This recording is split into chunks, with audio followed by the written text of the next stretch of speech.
ഇന്ന് നമുക്ക് എളുപ്പത്തിൽ ചോക്ലേറ്റ് കപ്പ് കേക്ക് എങ്ങനെയാണ് തയ്യാറാക്കുന്നത് നോക്കാം. എൻ്റെ ചാനൽ ആദ്യമായിട്ട് കാണുന്നവരാണെങ്കിൽ സബ്സ്ക്രൈബ് ചെയ്യണേ.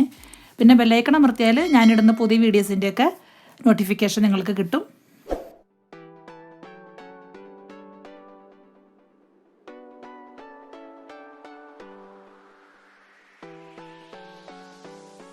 ഇനി നമുക്ക് കപ്പ് കേക്ക് തയ്യാറാക്കാം. അതിനായിട്ട് ഞാനിവിടെ ഒരു മിക്സിംഗ് ബൗൾ എടുത്തിട്ടുണ്ട്.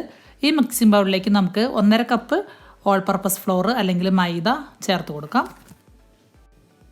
നമുക്ക് ഒരു അരിപ്പ വെച്ചിട്ട് ഈ അരിപ്പയിലേക്ക് പൊടികളെല്ലാം ഇട്ട് കൊടുക്കാം.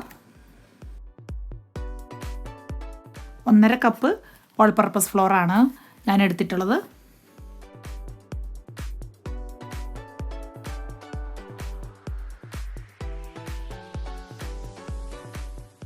അതിലേക്ക് 1/2 കപ്പ് കൊക്കോ പൗഡർ നമുക്ക് ആഡ് ചെയ്യാം. ഇതിലേക്ക് 1 ടീസ്പൂൺ ബേക്കിംഗ് പൗഡർ നമുക്ക് ചേർത്ത് കൊടുക്കാം. ഇനി നമുക്കിതൊന്ന് എല്ലാം കൂടെ ഒന്ന് അരിച്ചെടുക്കാം.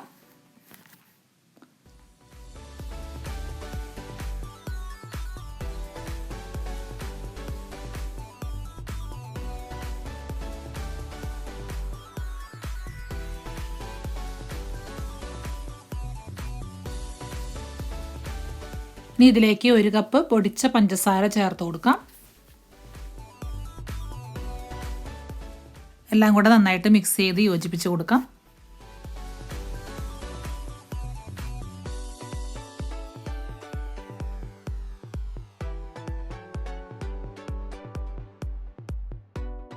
ഇനി നമുക്ക് ഈ പൊടിയിലേക്ക് 1 മുട്ട പൊട്ടിച്ചൊഴിച്ച് കൊടുക്കാം.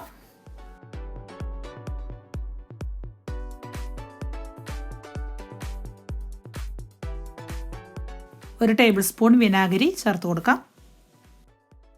1/2 കപ്പ് വെജിറ്റബിൾ ഓയിൽ ചേർത്ത് കൊടുക്കണം. 1/2 കപ്പ് വെള്ളം ചേർത്ത് കൊടുക്കാം. എല്ലാം കൂടെ നന്നായിട്ട് മിക്സ് ചെയ്ത് യോജിപ്പിച്ച് കൊടുക്കാം.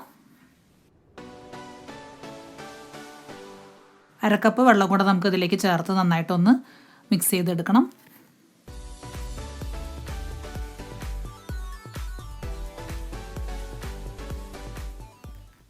ഒട്ടും കട്ട കെട്ടാതെ നന്നായിട്ടൊന്ന് നമുക്ക് യോജിപ്പിച്ചെടുക്കണം.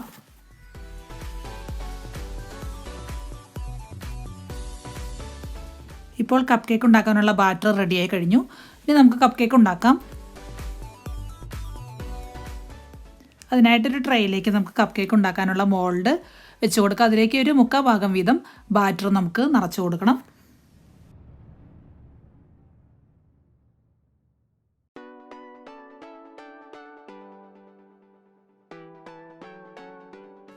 ഇനി നമുക്ക് ഈ ട്രേ ഒന്ന് ടാപ്പ് ചെയ്ത് കൊടുക്കണം. ഈ എയർ ബബിൾസ് ഒക്കെ പോകാൻ വേണ്ടിയിട്ടാണ് അങ്ങനെ ചെയ്യുന്നത്. ഇനി നമുക്ക് കപ്പ് കേക്കിൻ്റെ ട്രേ പ്രീ ഹീറ്റ് ചെയ്ത ഓവനിലേക്ക് വെച്ച് കൊടുക്കാം. 200 ഡിഗ്രി സെൽഷ്യസിൽ 10 മിനിറ്റ് പ്രീ ഹീറ്റ് ചെയ്യണം. 15 മുതൽ 20 മിനിറ്റ് വരെ നമുക്ക് ഓവനിൽ ബേക്ക് ചെയ്തെടുക്കണം. ഇപ്പോൾ കപ്പ് കേക്ക് റെഡിയായി കഴിഞ്ഞു. ഇത് വളരെ എളുപ്പത്തിൽ കുട്ടികൾക്കൊക്കെ ഉണ്ടാക്കാൻ പറ്റുന്ന നല്ലൊരു കപ്പ് കേക്കാണ്. നല്ല ടേസ്റ്റാണ് കഴിക്കാനായിട്ട്.